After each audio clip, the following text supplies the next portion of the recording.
Ja. Jeg tåsa her fyrir om at døma. Og til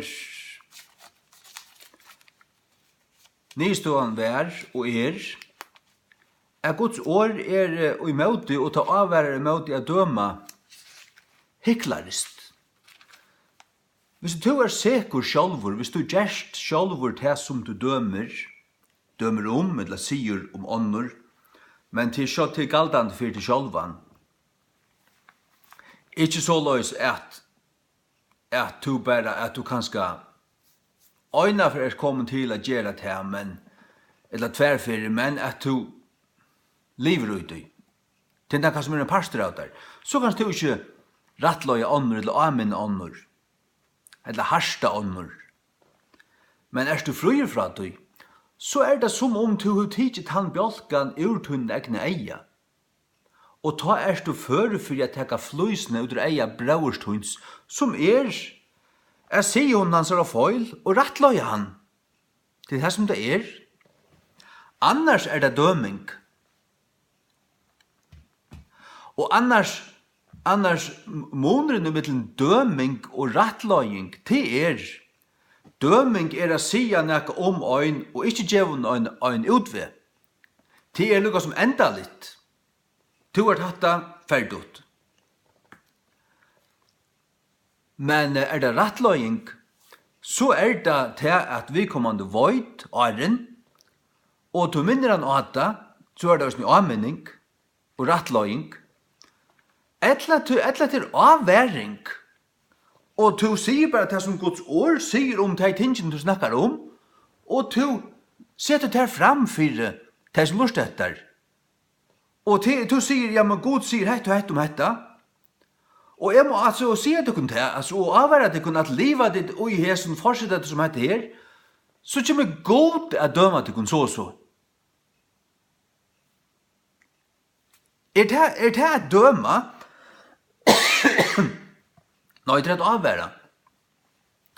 Men at døme til at sier noe om øyn,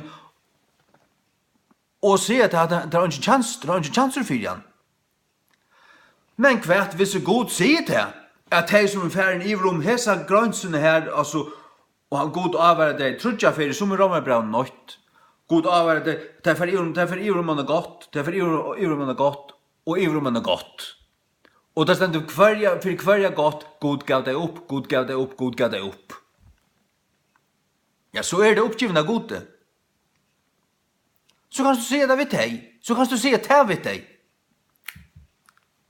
God, du givet deg opp.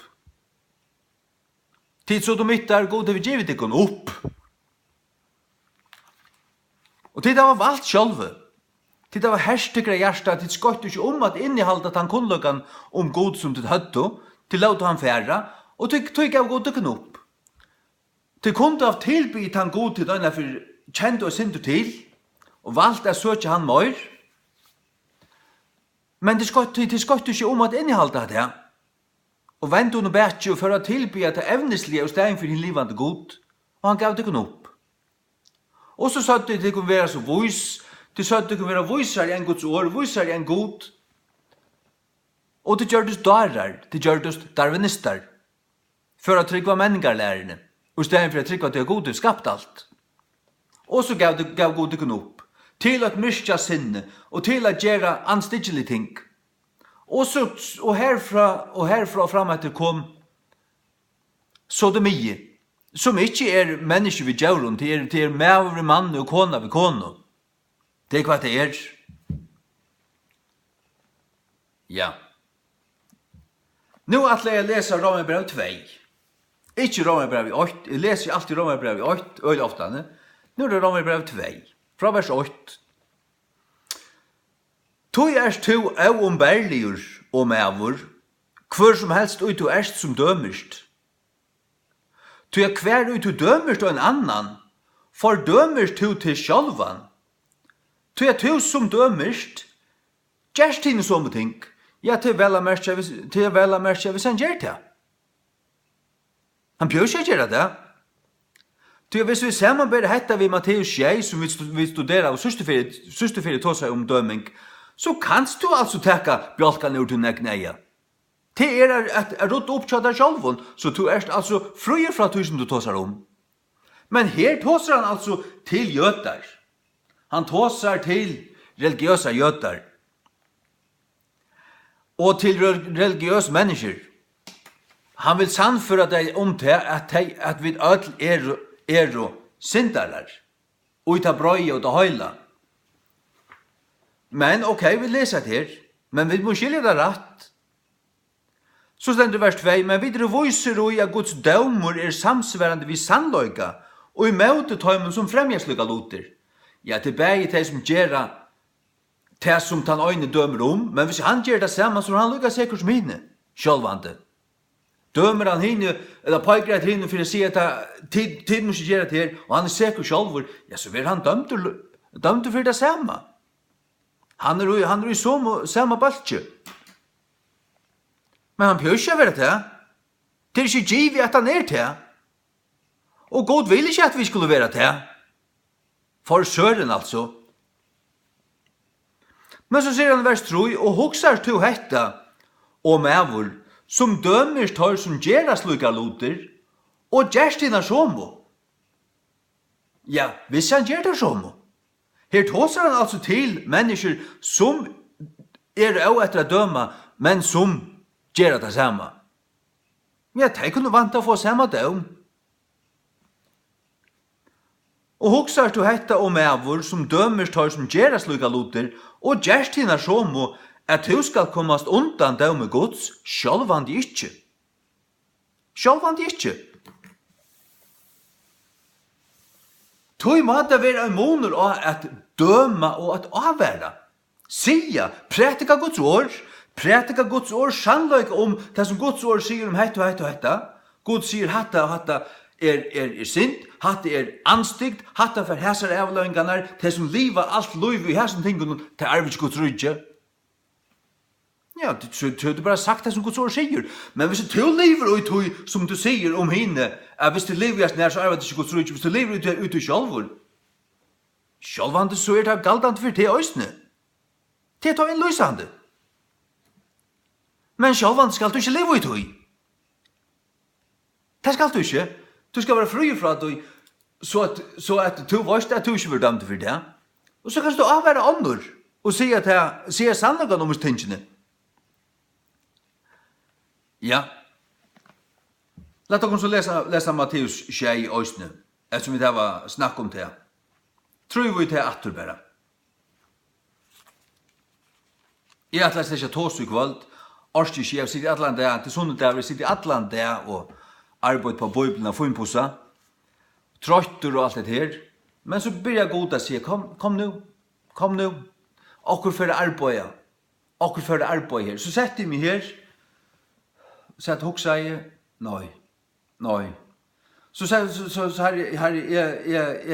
sløyfer jeg til i kveld. Jeg setter meg heldre å lese denne baukar ivrig. Så setter jeg meg i stålen, og så kom en tanke, og rundt vei, og andre skrifter.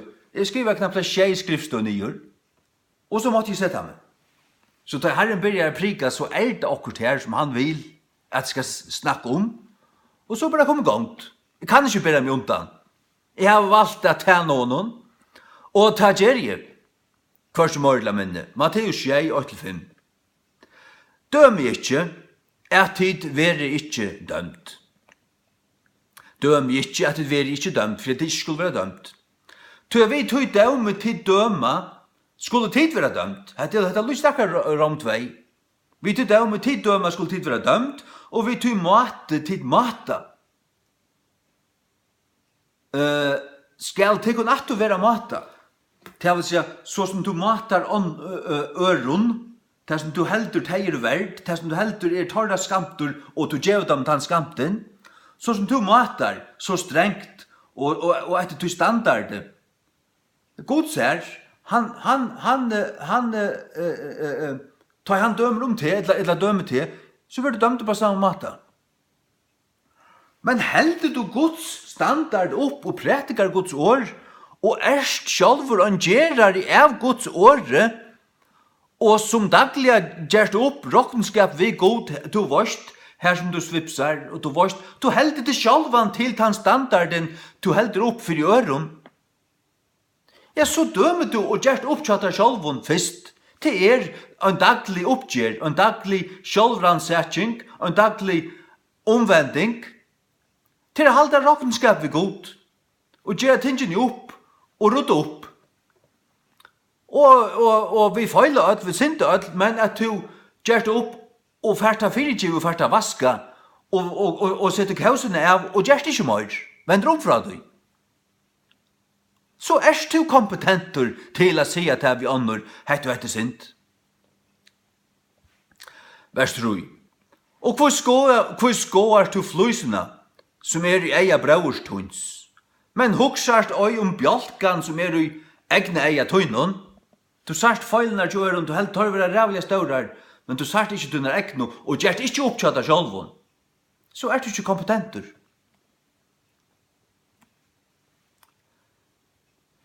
Vers 4. Etla kvosse vil du sia vi braur tøyn, la meg hale ut flysene ut eia tøynon, og så en bjalki i til egna eia, det kanst du ikkje. Det kanst du ikkje. For det første, du sart ikkje gjera det, og han kjem ikkje tekka med til deg. Det andalit. Han må suttja en av 4 mynd ut her. Han må suttja, ok, til såleis og såleis i øya liva. Han liver såleis sjálfur. Og så tar jeg en tåsar vi til og rattløy til og anminner til, formenar til, hvordan du øyra liva som kristin. Etla bæra iver høldina se, iver alt falskje som jeg har prætika, hva det er synd, hva det ikke er synd. Ja, men jeg sier det ut fra Guds året. Jeg præter ikke Guds året. Og tek alt annet fri høan og låan. Fri øll. Bisp og lagmann og politist. Og daumara og ditten og datten. Ikke glemmer rujtsumpo i høstene. Rujtsumpo i hoksa der til. Ja. Ja. Nei, du måste råd opptja der sjálvun. Så løsne er at du sier røyt. Altså, jeg minnes du ikke med mitt liv. Da man var nøy frelstur, at man anker blei anmyntur av anker følge. Begge foreldre noen, og da foreldrene rattløyte øyn og søtt og ting vi øyn, så hei det ikke via hvis man sa alt møvelig hiklar røy, og det var bare ikke skilet av min sjalvun. Men hvis man sa øyne røyna firmynd, og man ble avmyntur, man ble harstavur, og det ble sett et øynon, man skulle ikke gjøre hatt og hatta. Så vi er det øyla nekv. Tog jeg vi kommer som sier det, han gjør det som han sier sjálfur. Han helt seg sjálvan til den standarden som han helt ville halda til.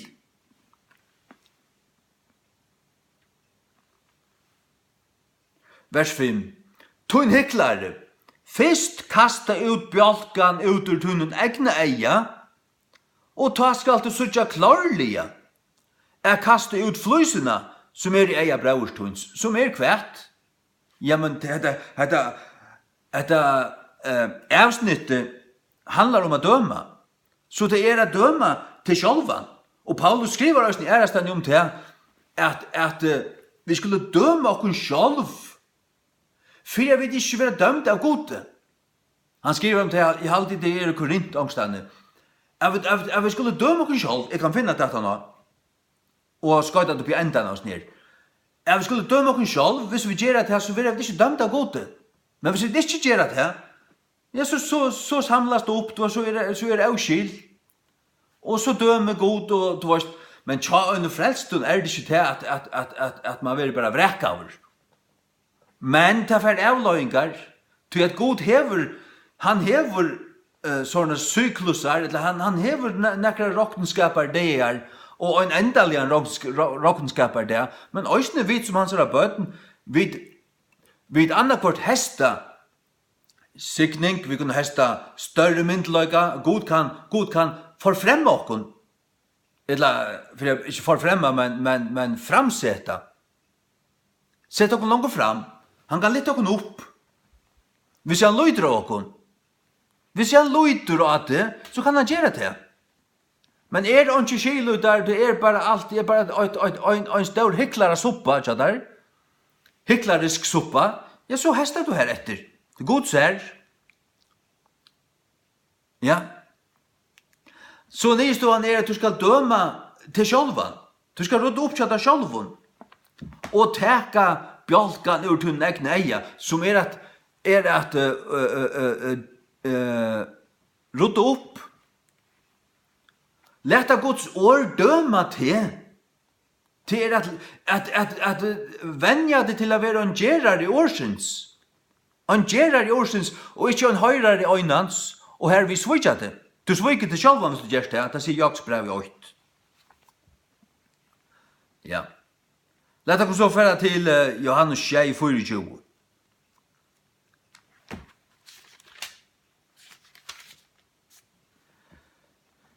Døme ikke samsvarende vi utsjöndena, men døme rattvisan døm.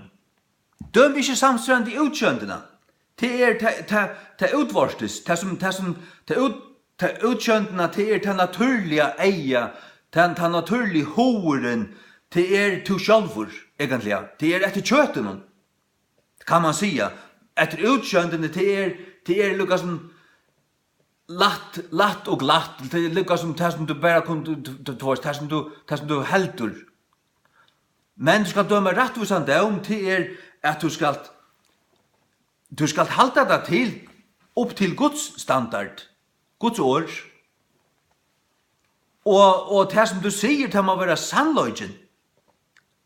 Og du måste tåsa om og ting, og du sier, hette galtandi om te og te møgnjøyten, eller løgtingi, eller falski som holdt, førjar som holdt, og du sier det, hette galtandi til tikkun, og du bæst lukka som eina akæro fram, ja, som etla en avværing, en avværing, forsetta det du ned, så vera det dømt til en avværing.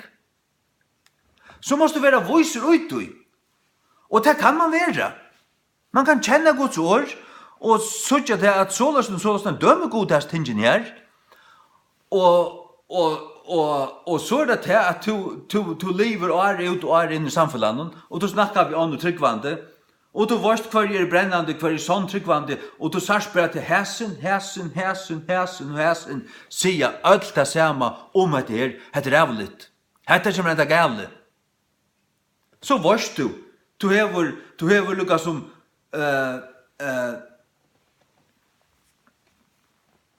som det stender i åretøkken og øynestande at i fjölden av radjevun tryggleidje.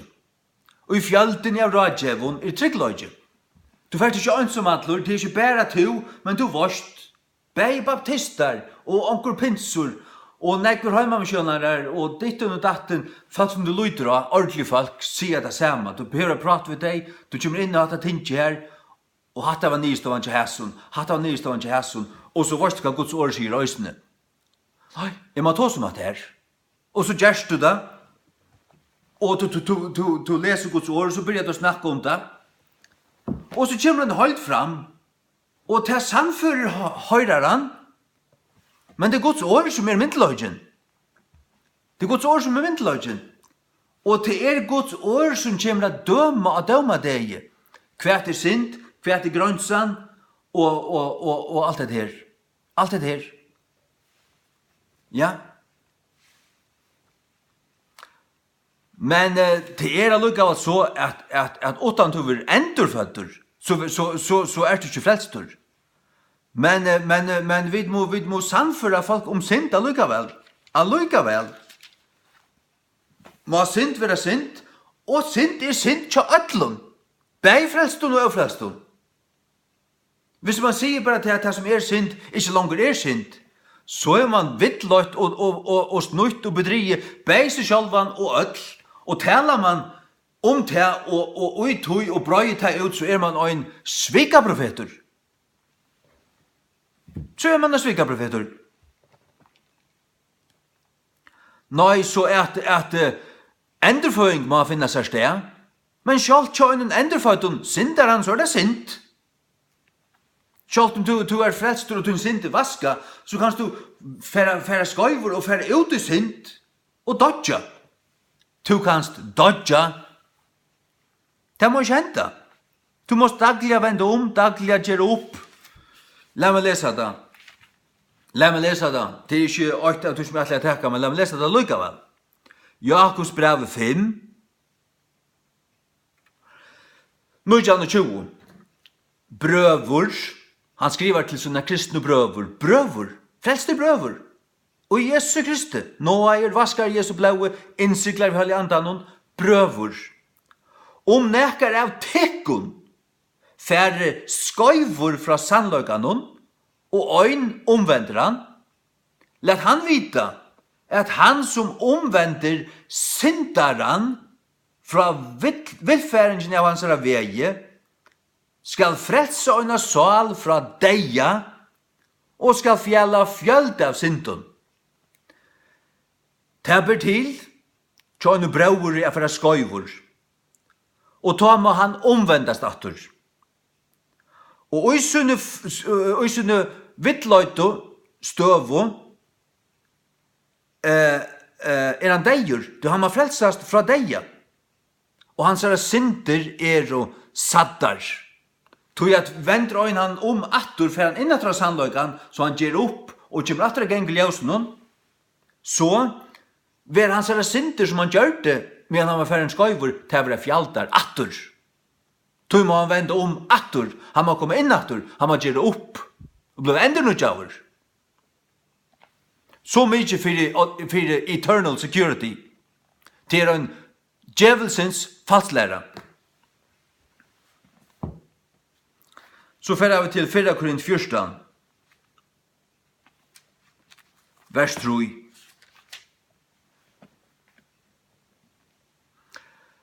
Fyrra Korint 14 tror, men han som profeterar talar fyrir mannen til oppbyggingar og formeningar og oganar. Han som profeterar, hever du talar du utra Guds ord, du inspirerar, du talar en båskap profetiskt, annarkvørst til at du profeterar, eller til at du lærer og prætikar, men det kan også gjerast profetiskt.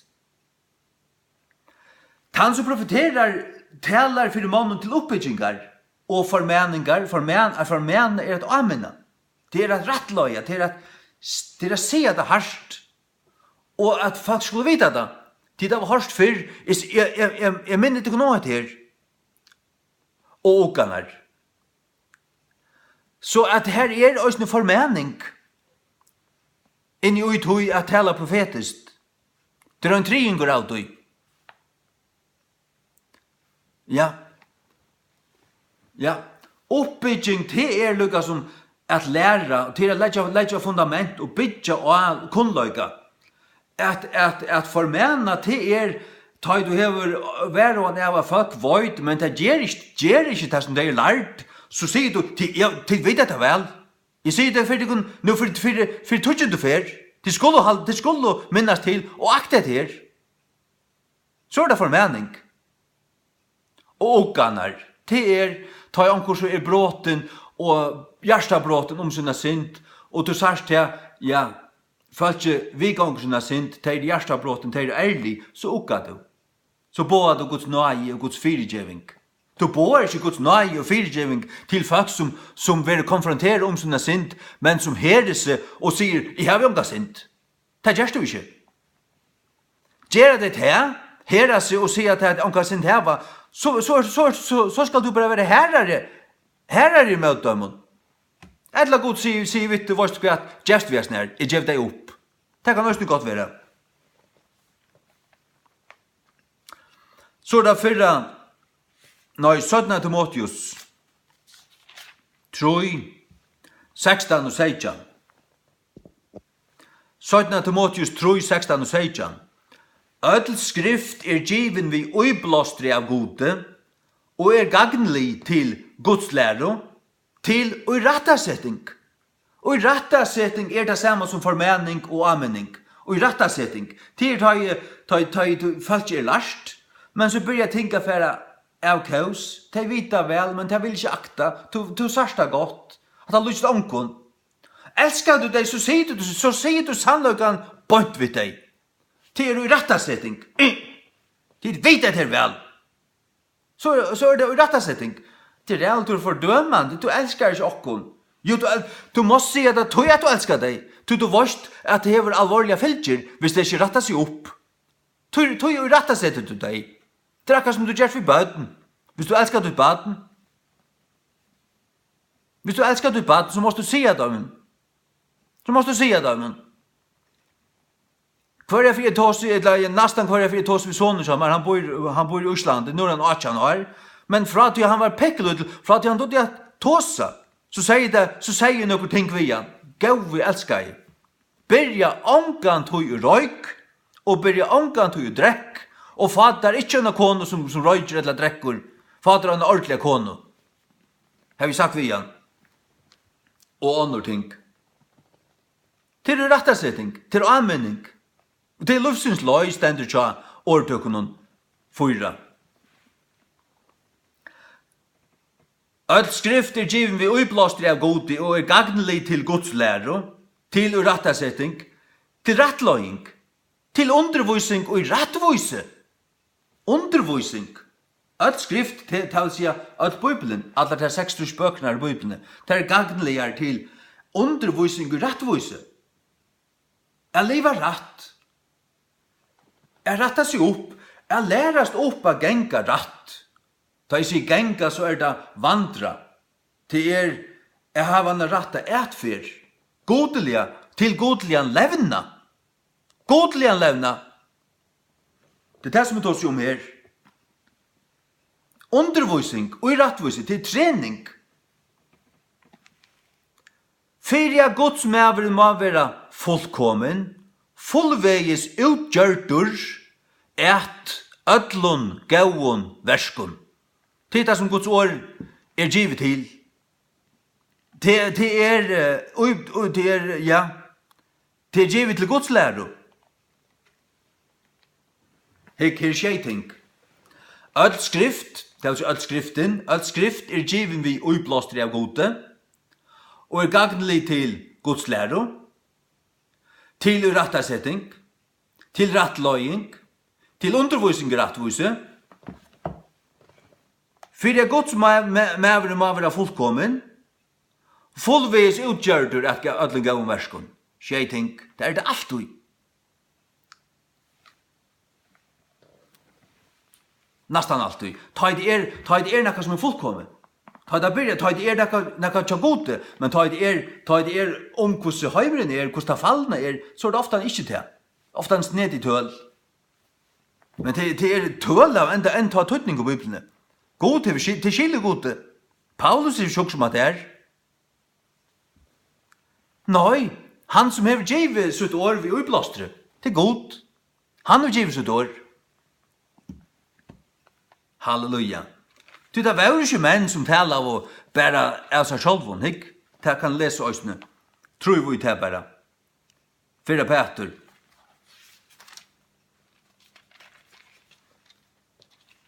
Søytna Peter. 8:21. Tog at profetiet kom ikke i gamlere tog vi vilja mans. Det kom ikke vi vilja mans. Det var ikke mans vilje. Det var ikke født å drive fram av bare manna vilja. Men høyleier menn Guds tala som tar være drivner av halkandan. Det var halvt anden som drøyv der, leida ut der, seida vitt der, sendte der. Til det som du leser i profeten, Jeremia, Jesaja, Esekiel og Daniel og særlig Esekiel, tann og tann dagen kom Herrens år etmer. Og Herren sier, og tar skriva det nyer, og tar börda framfor konkar og sånne. Tar hørte det. Halleluja. 4 Timotheus 5:20. 4 Timotheus 5:20. Her sier Paulus til Timotheus her, tar som synda, harsta framme for ödlun, at ærer øysene med øttast. Så du heter myndeløgjen som en hyre, en pastorer, kan heva, og i andan under gode, til han trenaver opp av Guds åre, han vaskaver av Guds åre, han arbeider dagliga ved Guds åre, han leser det, han eter det, ta fyller han opp, og ta rønser, og helter at han skitt bort fra honom dagliga, så han fullt kompetentur. Han full verdigur til at sier noen ting. Og så ser han her, hæser ferna liva saman. Hæser ferna fast vi hatt og hatta. Hæser drekka, hæser troi her. Og så kan han kan harsta tei med en öll høyra. For at andre skulle øttast. Det døming? Hva det til? Nei, det harsting. Han kallar det harsting. Han sier ikke døma deg. Men de kunne teka det som en døm. Hvis de lukka som, nå, det er ikke godt å være. Jeg vil ikke legge det her av. Jeg vil heller heva det her. Jeg vil heva flaskene. Jeg vil leve i håret. Og så vi tog meg ikke atre. Vi vil bare fornærme meg. Og så færer vi det ut. Ja, så dømte de seg selv. Det var det gjør du. Men hvis de ble hjertabråten og slien, hvis det Guds år slærde tar i hjertet, og de finner en stink, og de blir ikke for å snakke med pastoren, de færer frem til forbund, og gjør sånne sinter, for de eldste der, nei, vi behøver ikke. De kunne knela ved sången når de får sång, og gjør opp ved godt. Du skal gjøre denne sinter for gode, ikke for mannen. Kom du til sånn 2-3. Vi gjør ikke akkurat sinter for mannen. Det gjør de slett ikke. Salmer 2-3, vers 8. Valsignaver han hvers misbrott fyrirgive, hvers sinter dekka. Valsignaver han med hvor hverjon Herren tilraknar ikke misgjør, og hvers anda ikke sviker. Ta i helt tøgn, vokse munne bøyn, gåmål, jøgne munne uiland, han loje lenka det. Ty at det og nått var hånd tog en tung oppja mer. Hette var Arne Jottasson sint, vårs du. Mun veta vend ivru i sommartursken, sela. Han sa veta, han sa lufskraft, tattna i opp. Så stendet det. Virkjente munna sint et tær gode. Færlig gods vi tunna sint. Jeg vil ikke høre tunna sint. Hun kommer mer ikke vi. Men jeg sutja hana, og vi taler sannløygan om hana. Det går til å opplete mun i eio. Og munna misgjer har vi ikke fjalt. Jeg sier, jeg vil gjotta munne misbrot et herranon. Og til 4 gavst misgjerna av munne sint, sela. Herren fyrirgjevur, ta de gjottar og i ærlighet og sannhet framme fyrir honon, så fyrirgjevur han og vaskar og styrkjer og løyser og ditten datten og så fram ettene. Så er det, skal si at det er Jakobs brev 5. Jakobs brev 5, 16. Jotte tykkara feiler hver for i øron, og bygge hver for i øron, at det med å være grøtter. Hatt det som en rødt bibel sier, hun sier ikke jotte tykkara sinter hver for i øron. Det er katolsk falslæra, og det sier begge bibelene til Dahl og Viktor. Jotte tykkara sinter hver for i øron. Humbug. Confess your faults. Det tar man hever feila et menneske, og det akkurat utstandande her. Hvis du hever feila.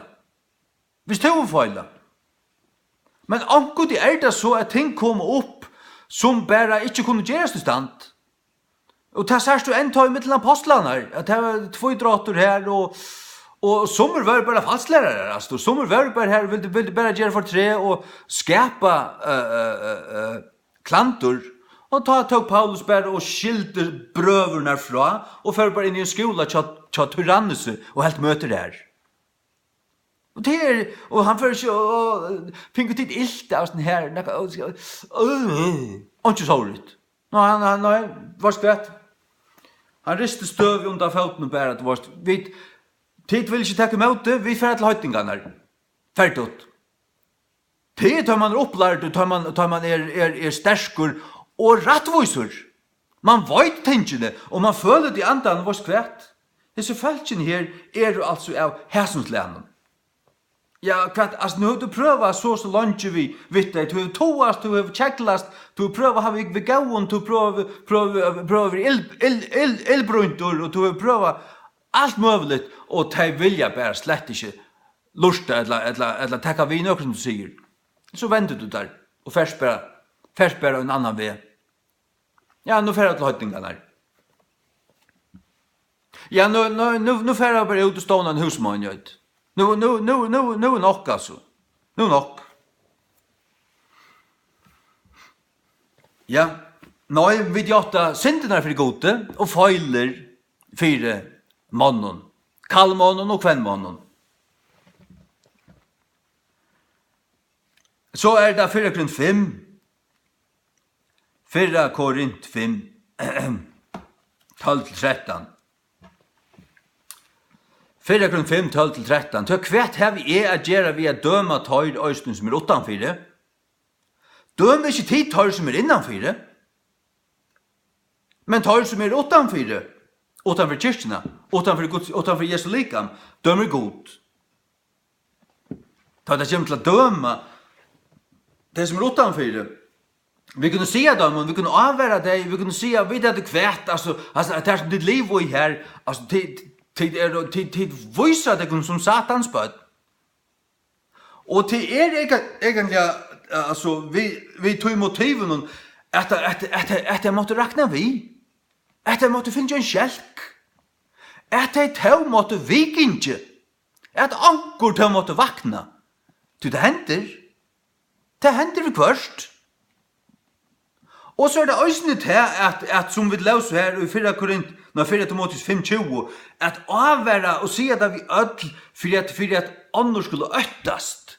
Det är ösnet här att ta idéer och andar och ligner som vill komma in och ivetäcka allt landet.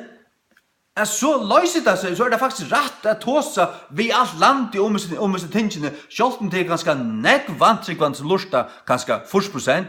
Och bara 20% av de frälsta som lusta, men ötla var gott av det.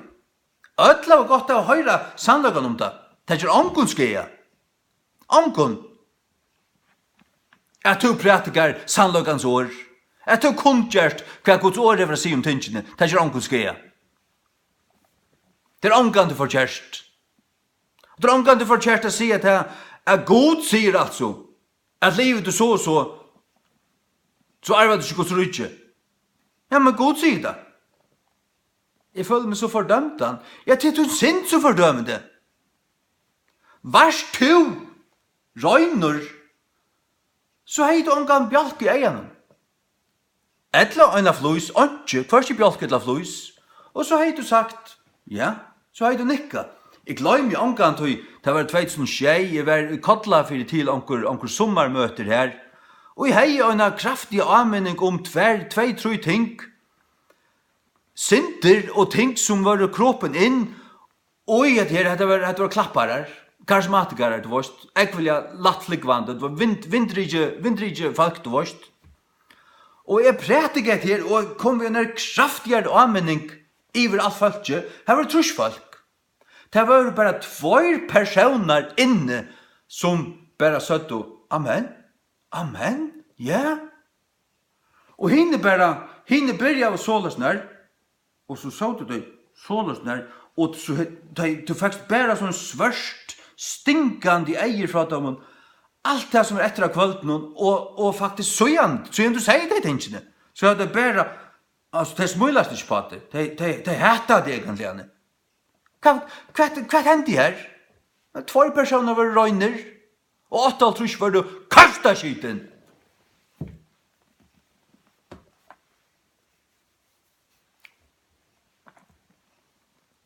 Fyrra Korint 5.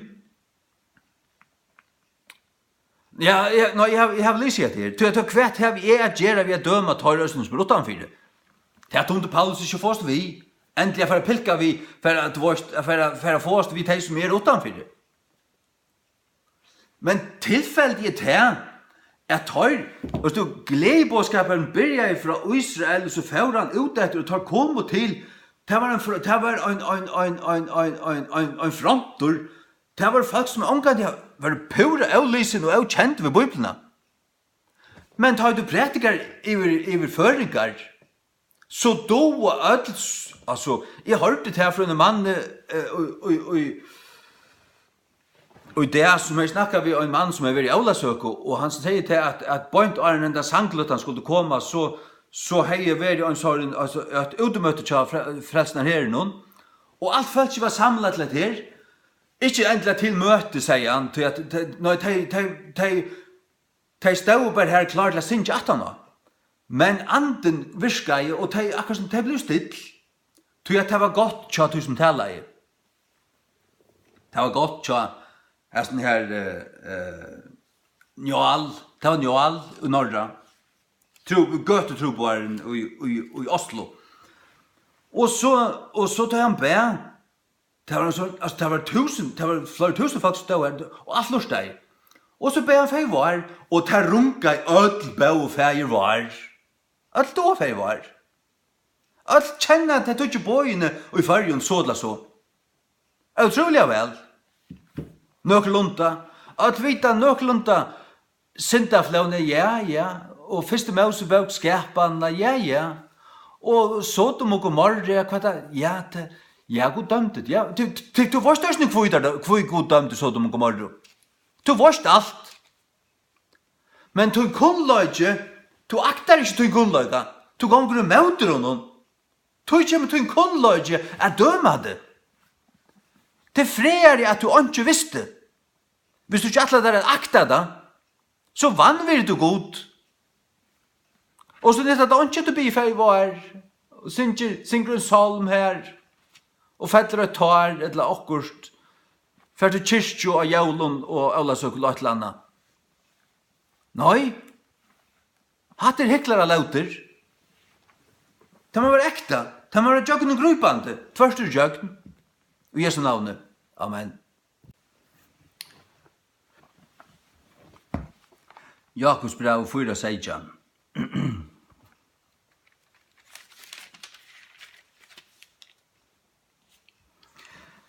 Tess vegna tja honom som voit at gjera gott, og gjer ta ikkje, tja honom ta synd. Det det som sier at han kunnløyge du hever, hvis du ikke aktar han. Så ta medvida synd, du medvida gonger imot, du som du vorst. Men tog det grunnleggende at du måste være endrefødder. Og tar du være endrefødder, så være du giten av Guds åre. Til leser vi her i 4 Peter 8:23. Verandi endrefødder, ikke av forgångeligen så eie, men av avforgångeligen. Vi Guds åre, som lever og verur ever. Til det som vi endrefødd av. Endrefødd. Utan tid være endrefødder, kunne tid ikke sjå kongadømme Guds, sier Jesus og Johans tro. Lett lese det hos nu. Halleluja. Halleluja. Mest lykkes Jesus hjelper meg at hos at bare si ja og kom i gang til oss. Så hjelper han meg. Johannes 3, vers 3. Jesus svarer og sier vi han, sannelig sier et her. Utan og mevor veri endurfødder, kan han ikke sjå kongadømme Guds. Du måste være endurfødder. Endurfødder, frelstur. Fødder omanfra, fødder av Guds åre, fødder av andanen. Halleluja. Vers 8 og her. Nå vers 5. Jesus svarer sannelig sier til her, utan og mevor veri fødder av vattnet og av andanen, kan han ikke komme inn i kongadømme Guds. Hadde ikke badna det oppur. Nei, du måste være fødder av andanen. Og så kan du døypast. Ja. Men så det til òsne daglig at du skal vaska der vid Guds åre til Efesus brev 6. Som frelstur så måste du vaska der. For at halda skitten av. Og det sørste også tja levita presten som tant i tabernaklen og i tempelen i Gamla testamentet, at tar slupp ikke inn, utan tar først vaska og hendur og føtter. Hendur og føtter. Ja. Det er symboler på gjerningar og vandring. Hver tunnar gjerre måtte vaskast, og hver du verre. Du at heimren i skiten, du gonger i heimen, og du arbeider og alt det her, og du vil smitta over. Ta dolkade, tun vandring, tun poilagrumsvandring her i ver, og dolkade. Du måste dagliga vaska der. Ja. Hikk, Efesus 5, 26. Jesus tåsar her, Bibelen tåsar om kyrkjena, at han måtte halka og rønse henne vid tvajingen av vattnet vid årene. Brorna, vid Jesu Kristi kyrkja, han halkar henne og rønser henne vid tvajingen av vattnet vid årene. Året er som vatten, ta tvåar okkon, vaskar okkon, heldur skitten vekk. Men du måste vaskast fyrst vid Jesu blaue, og avslettast vid hans blaue. Men det er daglig at du leser denne Bibel daglig, det er bare til at du vil akkurat som skålaver. Det er akkurat som du vet, hvis du har en nødjan bil, så vaskar du han ikke i høylen ved svap og skrubbar. Nei, han er røynor. Du er kommet hjem og du har en slank og her, du lykker spolar han bare. Bare spola. Hvis du spolar han kvant, så kan det godt være at du sørst at han bør slett ikke vaskast. Du vaskar han kanskje øyne for kort halvår, hvis du spolar han kvant det. Hatt det, og til nek bedre fyrir han. Det er det som er. Hatt det en myndløyjing, altså. Det er godt fyrir det. At du daglig vaskar der. Vi går så året vid åren. Vi går så vattnet vid åren. Så er det året 2006-23. Året 2006-23. Då er at bøye er en lampa, og lauen er ljøs, og løybøyningar avtaler er lufsens vevor. Løybøyningar avtaler. Ja. Løybøyningar avtaler. Det er en løybøynande avtaler. Det er akkurat som en harsta. Det er en rettløying. Det er lufsens vevor. Det er for at du skal genga rett av kaos, og ikke færre av kaos. Og det er retter talere, retter profeter som gjør det. Tar som ikke vil gjøre det nærkant tog, og bæra tåsa mjuk år og sort. Tar gjør det tog at tar er fotter i mannøtta, tar benkene for å missa oppbakningen og stolen av tømmen som norsk tømmen. Det er bare det. Ja. Men det som folk har best bruk for det, det som gagnar dem, og det som er lufsens vevor, det er at du gjever dem avtaler. At du gjever dem løybøyngar avtaler. Ja. Og Jesu navnet. Amen. Ja. Det var i 4 Korint 11 og 31, det som jeg snakket om, og ikke visste hva det stod, men jeg visste det stod til Korint, nå har jeg funnet det. 4 Korint 11 og 31, og tog at om vi vil du dømt okkun sjálvar, skulle vi ikke være dømter. Men ta vi være dømter, være vid tiktager av Herren, så er det til en måneder og ta god dømer av en avfrelstan, og ta en dømer av en baden kjas her. Ta er det som en tikting. Det er som det samme som stender om i Hebreabraven 12. At om vi er utan så er vi også ekta bød. Men god kvantansån som han tekker et seg, og slær herlig kvantansån han tekker et seg, så er det. Det er det som er. Men det stender altså til at vi skulle døme okken sjálvar. Døme okken sjálvar, det som vi suttja i årene og ta rekar okken. Lät ikke bare reka okken så ikke mer. Nå jeg takk deg til døgn. Leia til etter døgn. Stilla tutt liv etter Guds åre. Til at leta seg vaske av Guds åre. Til øysen i halkan. Til rønsan. Men ta vi vera dømter, vera vi tiktair av Herranon, at vi skulle oi være fordømter vi heimenon. Så at heimeren vil øyne for fordømter. Det er merker avdømter, condemned, altså til må enda litt da. Vi heimenon. Det vil si at vi skulle døme oss selv. Hvis vi dømer oss selv, så vil vi ikke dømt av gode. Det er det som står i vers 1, og til at om vi ville dømt oss selv, skulle vi ikke være dømter av hverjon, av gode. Vi skulle døme oss selv. Det at tekka bjølkan ut reianen. Tjokken sjálfun, døma, nei, det er ikke til. Jeg kan ikke være for slakkur i sånn her. Jeg kan ikke djeva etter i sånn her. Jeg har lengst siden ruttet her opp. Jeg skal halda meg etter sarkausen i her. Jeg skal halda dette rundt. Jeg skal ikke byrja på det her. Jeg skal halda dette ute. Og så videre.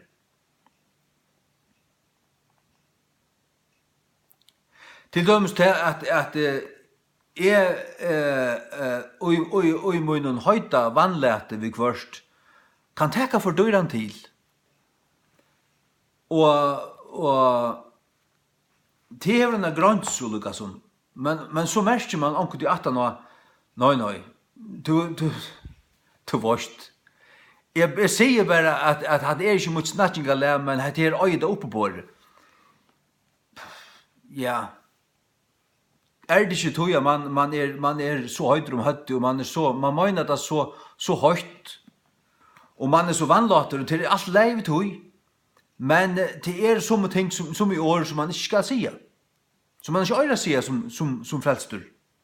Det er ikke kommet ut ur munnen og øyne nekran tog. Og så må man rønsa seg at du økjen natter, og gjøtta det for Jesus.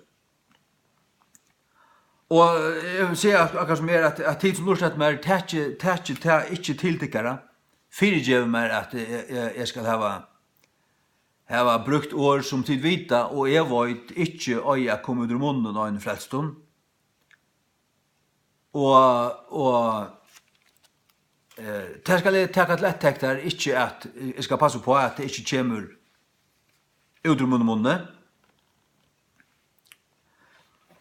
Det vil sige, som jeg også har forklare at Paulus kallar folk for helvetesbød. Djevelsens bad, Jesus kallar folk for helvetesbød. Så at de sier helvetes, og helvetes svigerprofeter, helvetes bad, helvetes svigerprofeter, og så videre. Det er, og ta jeg så sier det, at nu skal du ikke fæta det som at det bannest, men hatt en stedfesting, at du skal tekka det bokstavlige. Helvetes, hatta. Det er ikke som en eller annen ut av gøtene snakker om helvetes hatta. Nei, det er altså helvetes, verilige. Så som Paulus og Jesus brukte det. Hadde du forsteget det?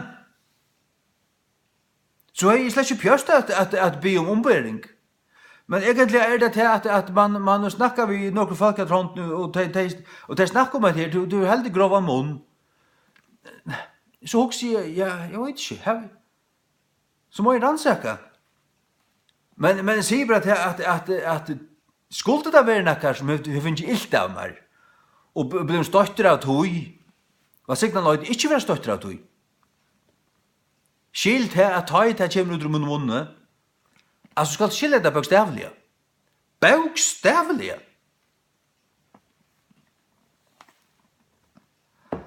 Så at det er det. Så hei du forstår, så er det kanskje en spurning om hvordan jeg er feilet nå, om man hadde høyla, om man kan feile være i høver. Men jeg husker, la meg ikke være øren til møgnboa. Og la meg ikke for å gjøre til at kristen for å bruke jødeår sånn til daglig. Det gjør jeg altså ikke. Men tåst jo omkring ting, og det brenner iver, og så fettler ja, så husker jeg bare, ja. Det var så det. Jeg har skilt av det. Men jeg vil ikke gjøre ørenilt av det. Det er det som er. Og jeg vil ikke være til det at jeg vil ikke være til møgnboa for folk i sålasner at det er min skyld at som færa bort fra kristendommen. Eller velja kristendommen fra. Men det kunne de gjøre, altså, oansett. Det kunne, altså, folk fører fra Jesus, folk finner møgnboa av honom. Ta det har du hett at de finner møgnboa. Ta det har du, det stender ofte at de finner møgnboa av honom. Men sørst du, så må det være til at jeg får møgnboa av tusen du sier, det er for størst. Men det som du sier, være lukket av sannløgjen. Og sannløgjen skal omgå tilbake atterfra. Men få det møgnboa til at det er ikke samsvær med det som du sier og hvordan du lever. Her slupper du og her er forskjellig som ikke er i orden hvis det er. Så er det ikke rett. Og nei, jeg vil halda Guds ord opp. Jeg vil vise til Guds ord. Og vet jeg vannlete utom frelste i fargen. Vet jeg vannlete tråan. Vet jeg tykkere eldslige. Vet jeg tykkere opp til olvara. Vet jeg tykkere opp til rattvise. Vet jeg tykkere opp til at liva høylhjersta fyrir Herren. Og Jesu navnet. Amen.